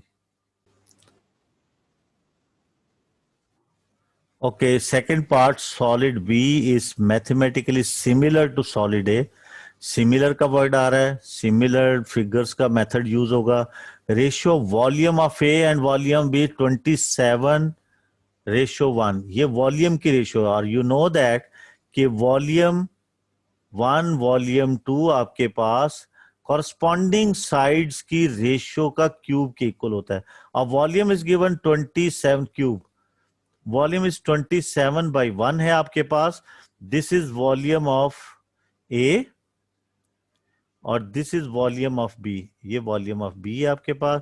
और ये आप इसका यहां से L1 कॉरस्पॉन्डिंग साइड्स फाइंड करेंगे और फिर उसके बाद हम उसको उसकी एरिया की सरफेस एरिया निकालेंगे. तो now taking the cube root on both side, तो दिस विल गिव अस आपके पास सिंपली L1, इसे आप LA कह दें, और LB.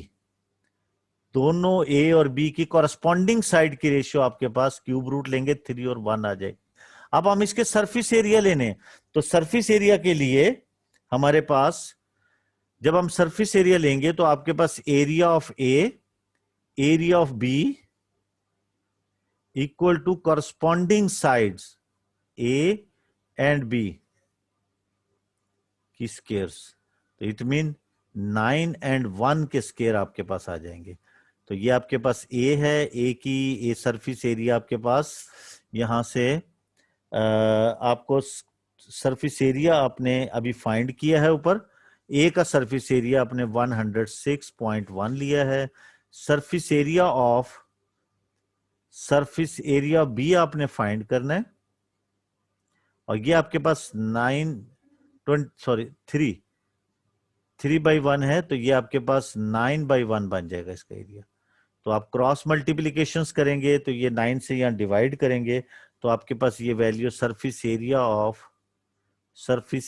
ऑफ बी आपके पास बन जाएगा 106 divided by 9. By cross multiplication ये इधर मल्टीप्लाई होगा और ये डिवाइड हो जाएगा. 1 इससे मल्टीप्लाई करके एज इट इज रहेगा.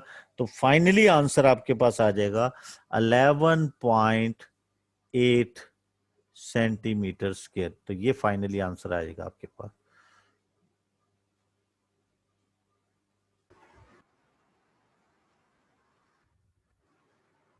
Okay, question number 8. A bag contains 36 balls. There are n red balls in the bag. The rest of the balls are green. Definitely अगर 36 है तो green balls फिर 36 minus n होंगी. Now Ether takes 2 balls from the bag at random without replacement. वापस नहीं डालेगा. जब first ball pick करेगा तो आपकी प्रोबेबिलिटी, आपकी सैंपल स्पेस इफेक्ट करेगी, प्रोबेबिलिटी इफेक्ट होगी. Complete the diagram. First ball n/36, बिल्कुल ठीक है. अब ग्रीन आपके पास ज़ाहिर है वो आपके पास n है तो n 36/n, 36 minus by 36 total है. रेड क्योंकि एक ऑलरेडी पिक हो चुकी है तो रेड बॉल जो है n-1 देगी और सैंपल स्पेस भी रिड्यूस हो गई, 35 हो गई. इसी तरह से अगर फर्स्ट में रेड आती है तो ग्रीन, तो वहां पे आपके पास ग्रीन बॉल जो है वो तो 36 माइनस n है और रेड बॉल जो है वो आपके पास n है. तो आपके पास फर्स्ट में रेड बॉल है तो ग्रीन की ratio probability 36 minus n by 35 क्योंकि टोटल रिड्यूस हो गया. अब आपके पास रेड जो है अगर फर्स्ट में ग्रीन है तो रेड तो n ही है लेकिन टोटल जो है वो 35 हो गया है. अब क्योंकि ये यहाँ ऑलरेडी ये ग्रीन बॉल है 36 माइनस n, अगर एक पिक हो गई है, एक फर्स्ट बॉल ग्रीन है तो यहाँ एक रिड्यूस हो जाएगी. ये आपके पास 36 माइनस 1, 36 माइनस n माइनस 1, तो ये 35 माइनस n बाई 35. ये आपके पास इसकी कंप्लीट प्रोबेबिलिटी ट्री बन जाएगी. तो अब आपके पास देखें यहां से हम नेक्स्ट पार्ट इसका सॉल्व करते हैं कि right an expression in term of n for the probability that Esther's first ball is red and her second ball is green. तो यहां से हमें फाइंड करना है probability of red and green. तो ये आपके पास रेड एंड ग्रीन की ये प्रोबेबिलिटी है n/36. देखें यहां मैं एक चीज आपको समझा दूं कि जब भी आप ट्री डायग्राम बना रहे हो तो आपका इवेंट है रेड ग्रीन का। जब तक ये इवेंट कंप्लीट नहीं होता तो इनकी प्रोबेबिलिटी मल्टीप्लाई होती है। जब आपके पास ऑप्शंस आती है जैसे रेड रेड और रेड ग्रीन, या ये इवेंट आएगा या ये इवेंट आएगा, तो तब आपके पास ऑप्शंस होता है। लेकिन सक्सेसिव ब्रांचेस मल्टीप्लाई होती हैं। 36 माइनस एन बाई 35 ये आपके पास होगा। नेक्स्ट वो आपसे कहता है कि यहां से probability that Esther's first ball is red and the second ball is green is 1/7। यानी कि ये जो प्रोबेबिलिटी है दैट इज इक्वल टू 1/7। तो हम इसके लिए इसे सॉल्व कर लेते हैं। तो ये आपके पास n/36 multiply 36 minus n/35 equal to 1/7। Simplify करें तो आपके पास ये दोनों नंबर इधर मल्टीप्लाई होंगे और ये n into 36 minus n 1/7 multiply 36 multiply 35 7 5 जा 35।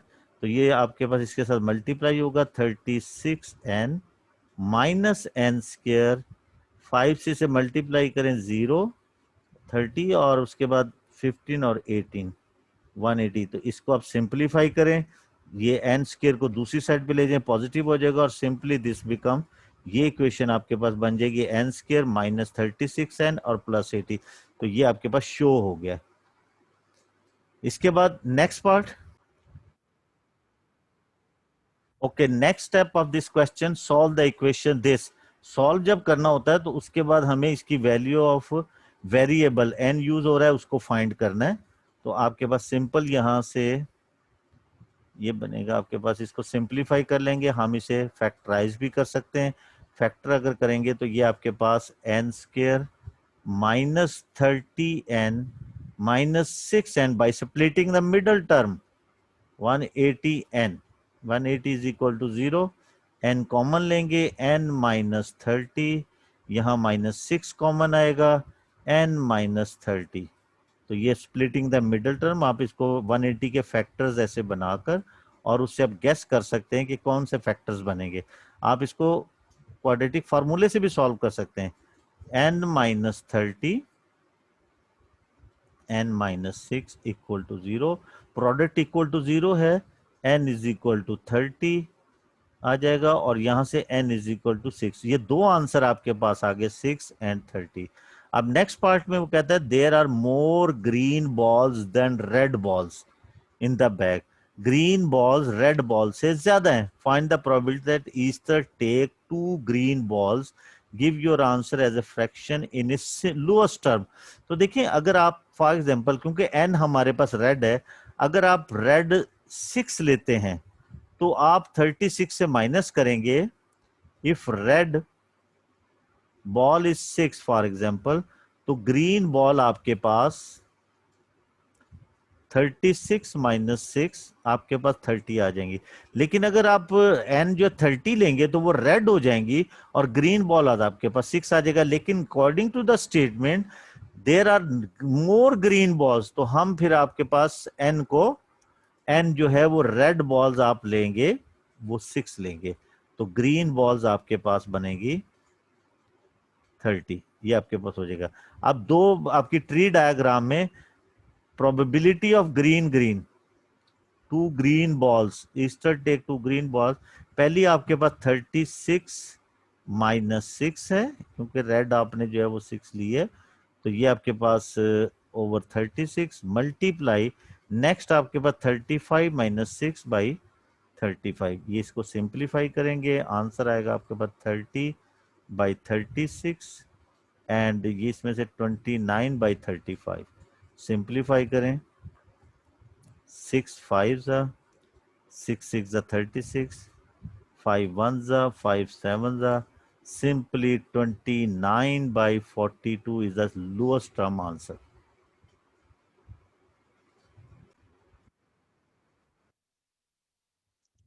Okay, question number 9, h is a 0.52 and j is a point this। ये आपका कोऑर्डिनेट ज्योमेट्री और वेक्टर से रिलेटेड है। एच जे फाइंड करना है, दिस इज अ वेक्टर।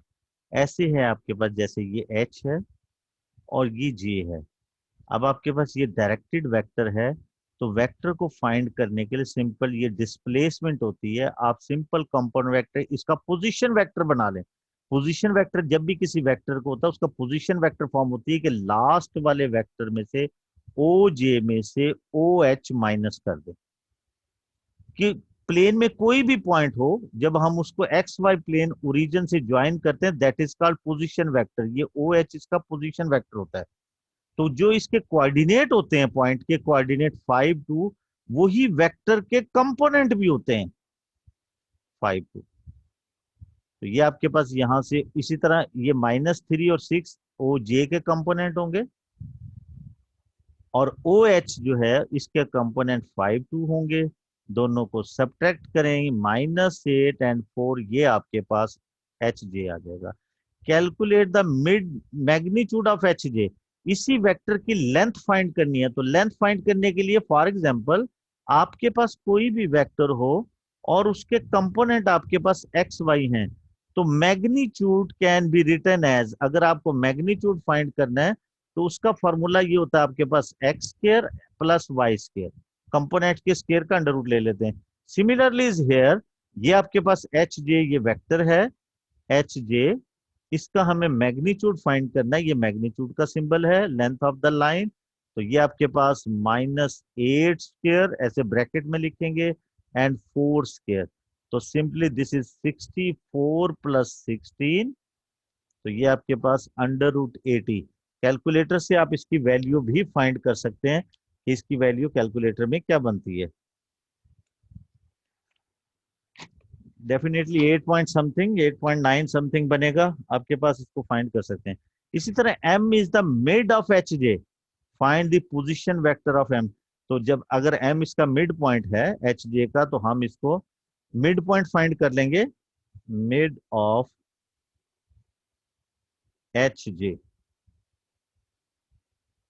ये दो पॉइंट है, इनको हम लेबल कर लेते हैं x1 y1 x2 y2। तो मिड पॉइंट का फॉर्मूला आपके पास होता है x1 + x2/2 y1 + y2/2।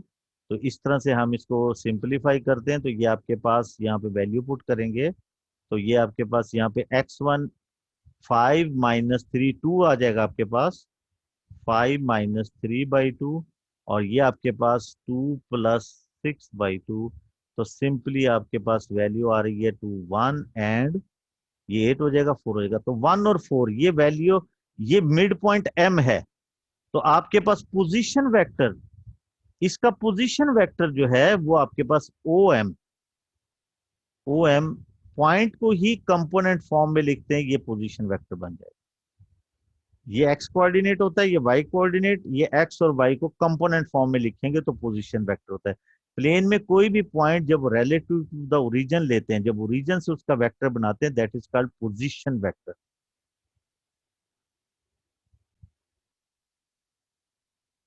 Okay, ये वेक्टर का क्वेश्चन है, डिफरेंट क्वेश्चन है थोड़ा सा। इसके अंदर हेड टू टेल रूल हम अप्लाई करेंगे। The diagram shows a shape made from 7 identical equilateral triangle. Identical equilateral triangle O P आपके पास ओ ए पी है, ओ एफ क्यू है, express simply as possible in term of P and Q. F B, F B आपके पास ये है F B. F B हमने find करना है, तो very simple, this is double of P. बिल्कुल, क्योंकि इक्वलेटरल ट्राइंगल है, simply you can write it as 2p, आप इसे 2p लिख सकते हैं। एफ ई ये फाइंड करना है। एफ ई फाइंड करने के लिए देखें, हेड टू टेल रूल, आप यहां से इधर जा सकते हैं। एफ ओ, इसका हम पाथ बना लेते हैं, एफ ओ एंड ओ ई। ये आई थिंक ये मेरे पास स्किप हो रहा है ये पॉइंट, मैं इसको देखता हूँ ये क्या है बीच में, जी। ओके, ये जी है, स्क्रीन पे स्क्रैचेस है इसलिए क्लियरली नजर नहीं आ रहा। F G plus G E, तो by head to tail rule ये आपके पास एक पाथ बन गया, F G is parallel to P और G E parallel to Q. Simple P and Q इसका आंसर हो जाएगा। Now x is a point on F B and F X और एक्स बी 3 1। इस तरह से है कि ये 3 और 1 की रेशियो में कट हो रहा है इस तरह से, यानी कि ये 1 है एक्स बी, यहाँ एक्स है, और ये एफ एक्स 3 पॉइंट है, यानी कि ये आपके 3 पार्ट्स में डिवाइड हो रहा है, टोटल 4 है। तो find it O X, O X find करना आपने यहां से ये, तो वेरी सिंपल पाथ बना ले O F and F X. बिल्कुल, जब भी आपने कोई वेक्टर फाइंड करना हो ओ एक्स, तो आप ओ पे खड़े हुए हैं और आपने एक्स के पास जाना है, तो उसके लिए पाथ डिस्क्राइब कर लें हेड टू टेल रूल की तरह से, O F plus F X. अब हम इसकी वैल्यू पुट करेंगे, तो ओ एफ तो आपके पास क्यू है, और एफ एक्स आपके पास ये 3/4, टोटल 4 है, उसके 3 पार्ट्स हैं ऑफ 2p, इस 2p का, तो 3/4 पार्ट ऑफ 2p, तो ये सिंपली आपके कैंसिल होगा, तो यहां से ये आपके पास आ जाएगा q प्लस 3/2p, तो ये आपके पास इसका आंसर हो जाएगा। सिमिलरली नेक्स्ट पार्ट,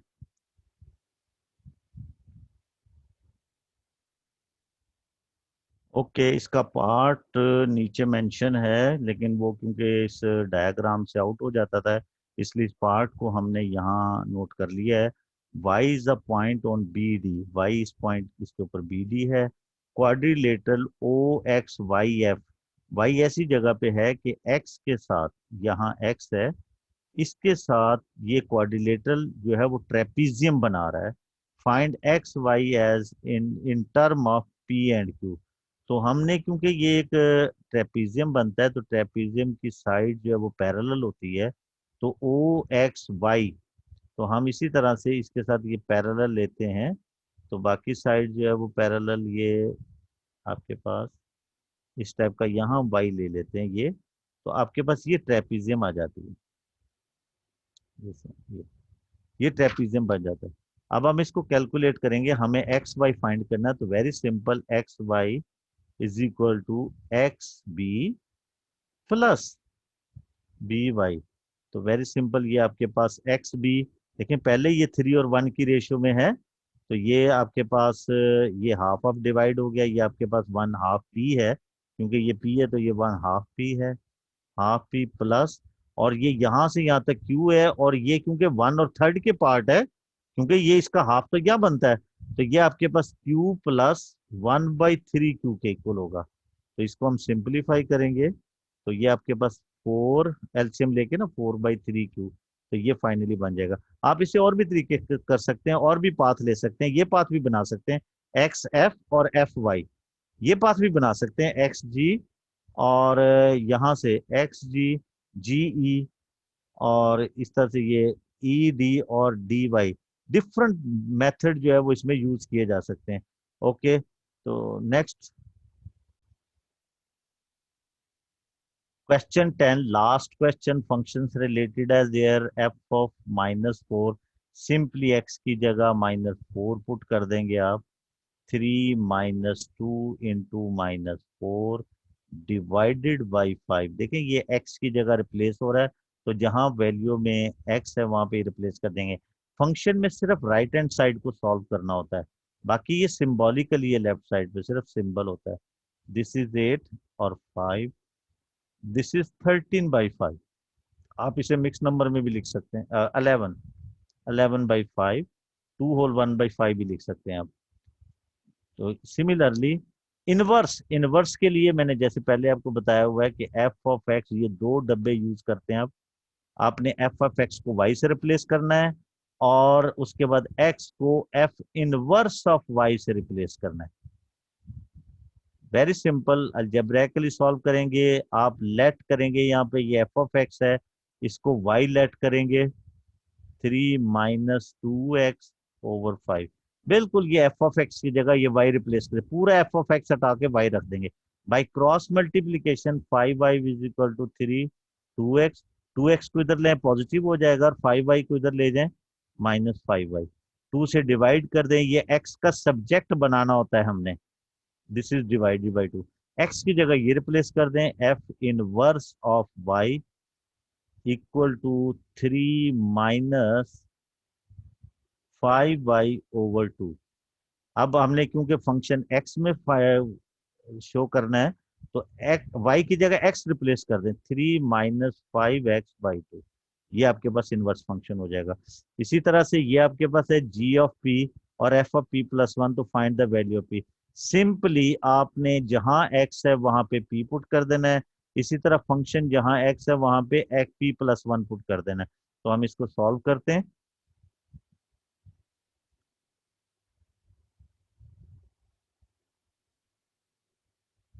तो ये आपके पास g की वैल्यू आपके पास है,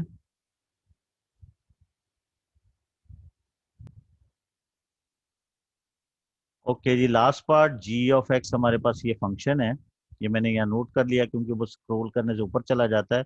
तो g(x), यहाँ x की जगह p पुट कर देंगे, तो ये p-7/4 इक्वल f(x). x की जगह p+1 है, यहाँ x की जगह p+1 रख देंगे, 3 - 2 p+1 divided by 5 by cross multiplication 5p - 35, और ये यहाँ मल्टीप्लाई होगा 4 × 3 - 2p - 2। तो इसे सिंप्लीफाई करेंगे हम, 5p - 35, this is 12, this is 8p और -8। तो सिंपली ये 4 बनेगा, ये इधर आके इसमें ऐड होगा, 8 उधर जाके ऐड हो जाएगा, 13p = 39, value of p is 3। तो ये हमारे पास ये लास्ट में वैल्यू ऑफ p इज 3। तो लिसन माय डियर बॉयज, क्योंकि ये पेपर पूरा वन गो में सॉल्व करना ज़रूरी होता है, क्योंकि पार्ट्स में फिर डिस्टरबेंस होती है। आप अगर फॉर एग्जांपल आपको मसले में थकावट फील हो या आप पूरा पेपर सॉल्व ना कर सकते हो वन टाइम में, तो आप इसे पार्ट्स में सॉल्व कर लें। पहले 3 क्वेश्चन को अंडरस्टैंड करें, रेस्ट ले लें, फिर 3-4 क्वेश्चन सॉल्व कर लें। इस तरह से स्टेप्स के अंदर पेपर को जो है वो सॉल्व करने की कोशिश करें। लेकिन एक बात याद रखें, पेपर की प्रिपरेशंस के लिए आपका पेपर 2 को पेपर 1 या जो भी पेपर आपने सॉल्व करना हो एग्जाम में, उसको एक दफा आपको स्टेमिना गेन करना जरूरी है। पेपर को वन सिट में, होल पेपर वन सिट में सॉल्व करना जरूरी है, एक दफा नहीं बल्कि कई पेपर आपको सॉल्व करने चाहिए ताकि आपका स्टेमिना बन सके। ये पेपर सॉल्व किया है, कोई पार्ट समझना है तो आप उसे बार बार रिपीट करके सुने, बहुत ही कॉम्प्रिहेंसिव फॉर्म में मैंने बताया है। इसके अलावा भी अगर आपको कोई प्रॉब्लम हो तो इस नंबर पे आप मुझे कॉल कर सकते हैं, डिस्कस कर सकते हैं, पार्ट मुझे सेंड कर सकते हैं। इसके अलावा आप सब्सक्राइब करें, लाइक करें, बेल का घंटी भी बजाएं, और इसके अलावा चैनल को याद रखें, सब्सक्राइब करें ताकि आपको नेक्स्ट वीडियोस मिलती रहें। जो कंसेप्ट आपने अंडरस्टैंड करना हो वो और फर्दर टॉपिक्स की वीडियो उन पे जाके आप रीड कर सकते हैं। ओके, अल्लाह हाफिज, और चैनल से टच रहें। अल्लाह।